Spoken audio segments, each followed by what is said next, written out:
Hi, ನಾನು ನಿಮ್ಮ ವಿಜಯ. ನೀವು ನೋಡ್ತಿದ್ದೀರಾ ವಿಜಯ ಲಾಕ್ಸ್ ಬೆದ್ರ. ನಾನಿವತ್ತು ಕಟೀಲಿಗೆ ಹೋಗುವ ಅಂತಿದ್ದೇನೆ. ಬನ್ನಿ, ಅಲ್ಲಿ ಸ್ವಲ್ಪ ಹೇಗಿದೆ ಅಂತ ನೋಡುವ. ಹೋಗಿ ಬರೋಣವಾ?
ಅದು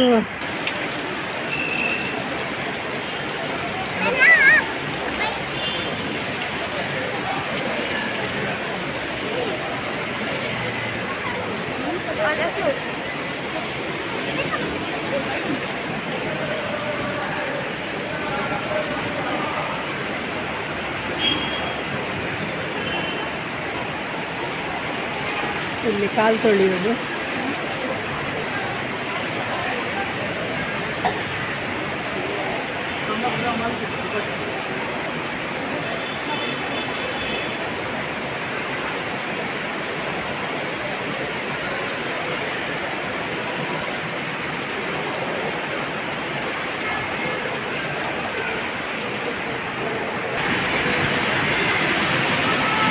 ಇದು ನಂದಿನಿ ನದಿ. ಕಟೀಲು ದೇವಸ್ಥಾನ ಈ ನದಿಯ ಮಧ್ಯದಲ್ಲೇ ಇರೋದು. ಸುತ್ತಲೂ ಇದು ನದಿ ಹೋಗ್ತಾ ಉಂಟು ನೋಡಿ, ಈ ರೀತಿ.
ಕಟೀಲಿಗೆ ಬಂದು ಮುಟ್ಟಿದ್ವಿ.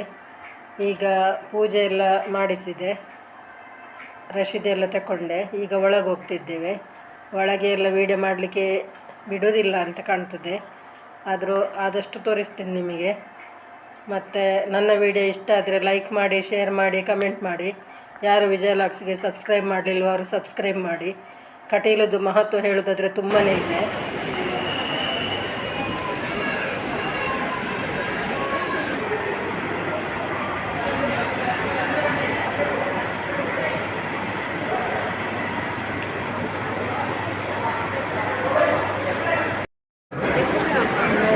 ಬಂದು ದೇವಸ್ಥಾನದ ಒಳಗೆ ಇರಲಿಕ್ಕೆ ಅಂತ ಹಾಗೆ ಫೋಟೋ ಕೂಡ ತೆಗಿಲಿಕ್ಕಿಲ್ಲ. ಆದರೂ ಒಳಗೆ ಟೇಬಲ್ ತೆಗೆದು ಮಾತಾಡಲಿಕ್ಕೆ ಅಂತಿಲ್ಲ. ಹಾಗೆ ಇಲ್ಲಿಗ ಹೊರಗಡೆ ಕೂತ್ಕೊಂಡಿದ್ದೇನೆ.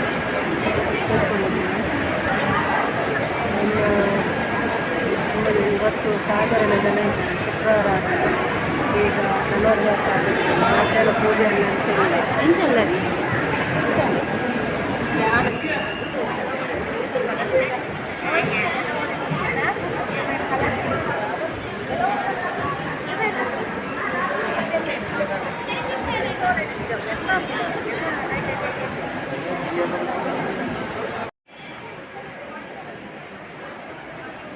ಈ ಕಟೀಲಿನ ಒಂದು ಮಹತ್ವವನ್ನು ಮಹತ್ವ ತುಂಬಾ ಇದೆ. ಅದರಲ್ಲಿ ನಾನು ಸ್ವಲ್ಪ ಹೇಳುತ್ತೇನೆ. ಇಲ್ಲಿ ನಾವು ಏನಾದರೂ ನಮ್ಮದೊಂದು ಆಸೆ ನೆರವೇರಬೇಕಿದ್ರೆ ನಾವು ಒಂದು ಹೂವಿನ ಪೂಜೆನ ಅಥವಾ ಒಂದು ಸಣ್ಣ ಹರಕೆಯನ್ನು ಮನಸ್ಸಲ್ಲಿ ನೆನೆಸಿದರೆ ಇಲ್ಲಿ ಆಗ್ತದೆ ಅಂತ, ಒಂದು ಹೂವಿನ ಪೂಜೆ ಎಲ್ಲ ಹೇಳಿದರೆ ಆಗ್ತದೆ ಅಂತ ನಂಬಿಕೆ. ಹಾಗೆಯೇ ಮದುವೆ ಆಗದಿದ್ದ ಹೆಣ್ಣು ಮಕ್ಕಳಿಗೆ ಅವರಿಗೆ ಒಂದು ಪಟ್ಟೆ ಸೀರೆಯನ್ನು ದೇವಿಗೆ ಒಪ್ಪಿಸ್ತೇನೆ ಅಂತ ಹೇಳಿದರೆ ಅದು ಕೂಡ ಆಗ್ತದೆ ಅಂತ. ಹಾಗೆ ತುಂಬಾ ಇದೆ. ಮತ್ತು ಮೊದಲಿನ ಕಾಲದಲ್ಲಿ ಇಲ್ಲಿ ಊಟ ಎಲ್ಲ ಇಲ್ಲದಿದ್ದಾಗ ಇಲ್ಲಿದ್ದೊಂದು ಭಾರಿ ಒಂದು ಕಾರಣಿಕ ಅಂದರೆ ಬೇರೆ ಊರಿನಿಂದ ಒಂದು ಕಾರಲ್ಲಿ ಒಂದು 4-5 ಜನ ಬಂದ್ರಂತೆ, ಒಂದು 5-6 ಜನ ಇದ್ರಂತೆ. ಅದರಲ್ಲಿ ಒಂದು 4 ಮಕ್ಕಳು, ತಂದೆ ತಾಯಿ ಎಲ್ಲ ಇದ್ರಂತೆ. ಅವರು ಬಂದಾಗ ಇಲ್ಲಿ ಊಟ ಮುಗಿದಿತ್ತಾ ಅಥವಾ ಇರಲಿಲ್ವ ಅನ್ನೋದು ನನಗೆ ಕೂಡ ಅಷ್ಟು ಗೊತ್ತಿಲ್ಲ, ಅಂದರೆ ನಮ್ಮ ಅಪ್ಪ ಹೇಳಿದಂಥ ಸ್ಟೋರಿ.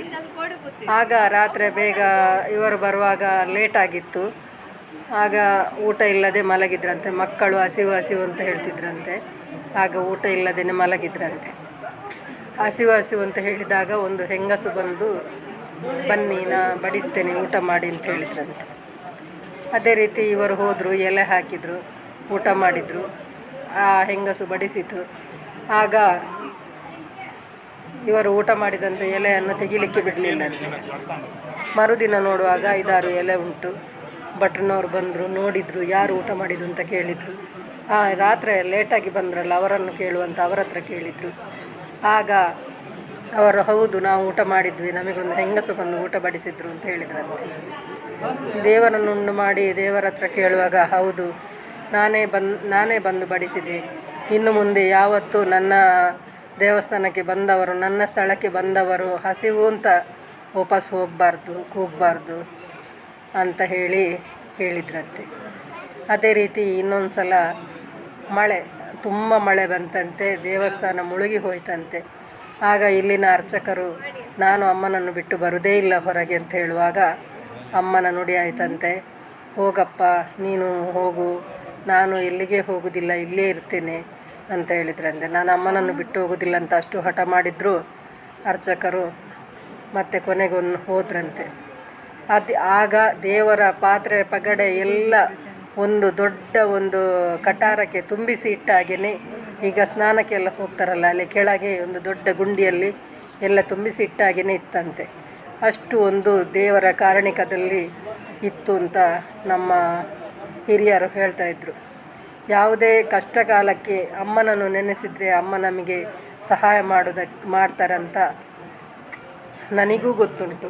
ಹಾಗೆ ಈಗ ಎಲ್ಲರೂ ಈ ದೇವಿಯ ಕಾರಣಿಕವನ್ನು ಹೊಗಳಲಿಕ್ಕೆ ಸಾಧ್ಯವೇ ಇಲ್ಲ, ಅಷ್ಟು ಉಂಟು. ಇನ್ನೂ ತುಂಬಾ ಉಂಟು, ಬೇರೆ ಬೇರೆ ಸ್ಟೋರಿ ಉಂಟು. ಆದರೆ ಎಲ್ಲ ಸ್ಟೋರಿಯನ್ನು ನಾನು ನಿಮಗೆ ಹೇಳ್ತಾ ಇಲ್ಲ.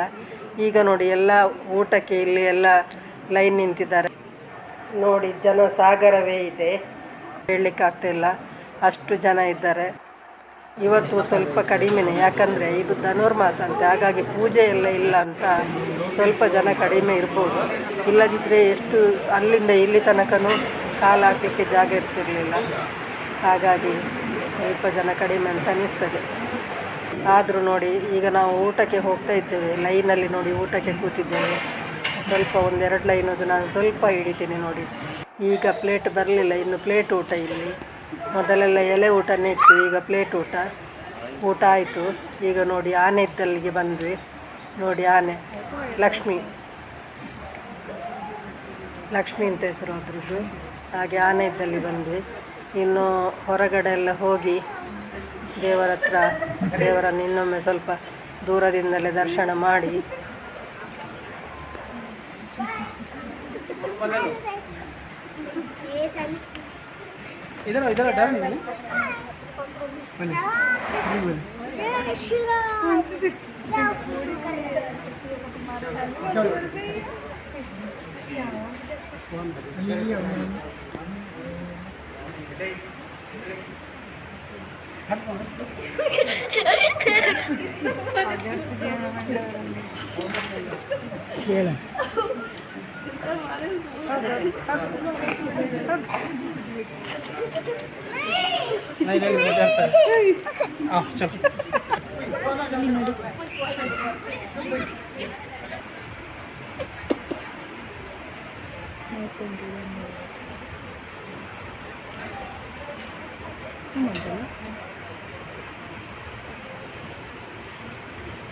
ಕಟೀಲಿದ್ದು ಗೋಶಾಲೆ.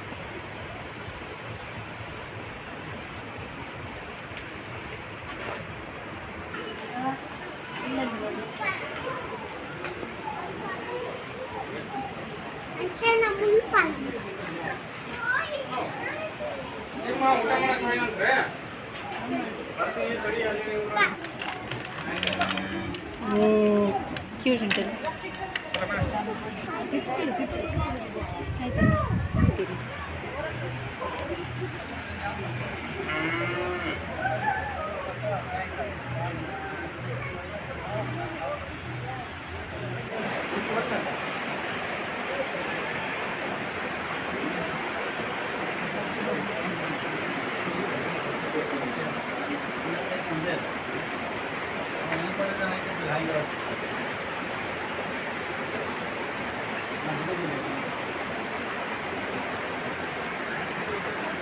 ನೀರು ದಿಢೀರಿ ನಿಮ್ಮ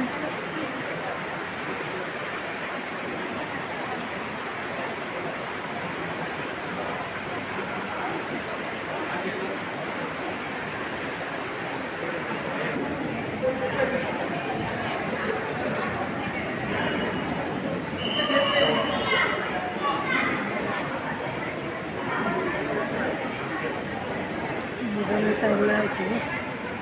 ಈಗ ದೇವರ ಪೂಜೆ ಊಟ ಎಲ್ಲ ಆಯಿತು. ಈಗ ನಾವು ಈಗ ಬಂದ್ವಿ ಅಷ್ಟೇ, ಮನೆಗೆ ಬಂದು ಮುಟ್ಟಿದಷ್ಟೇ. ಗಂಟೆ ನೋಡಿ 5 ಆಯಿತು. ಈಗ ಮನೆಗೆ ಬಂದು ತಲುಪಿದ್ವಿ. ಇನ್ನು ನಿಮಗೆ ಹೇಳೋಣ ಅಂತ ನಾನು ಬಂದೊಂದು ಬಾಗಿಲು ತೆಗೆದು ನಿಮ್ಮ ಹತ್ರ ಮಾತಾಡ್ತಿದ್ದೇನೆ. ಬೆವರಿ ಸಾಕಾಗಿದೆ. ಇನ್ನು ಕೈಕಾಲು ಮುಖ ಎಲ್ಲ ತೊಳೆದು ಸ್ವಲ್ಪ ಕೂತ್ಕೊಳ್ಬೇಕು. ಸುಸ್ತಾಯಿತು. ಬೆಳಿಗ್ಗೆ 11 ಗಂಟೆ ಹೋಗಿದ್ದೇವೆ, ಈಗ 5 ಗಂಟೆ ಆಯಿತು ಬರುವಾಗ. ಇನ್ನೊಂದು ಒಳ್ಳೆ ವಿಡಿಯೋದೊಂದಿಗೆ ಸಿಗ್ತೇನೆ. ಬಾಯ್.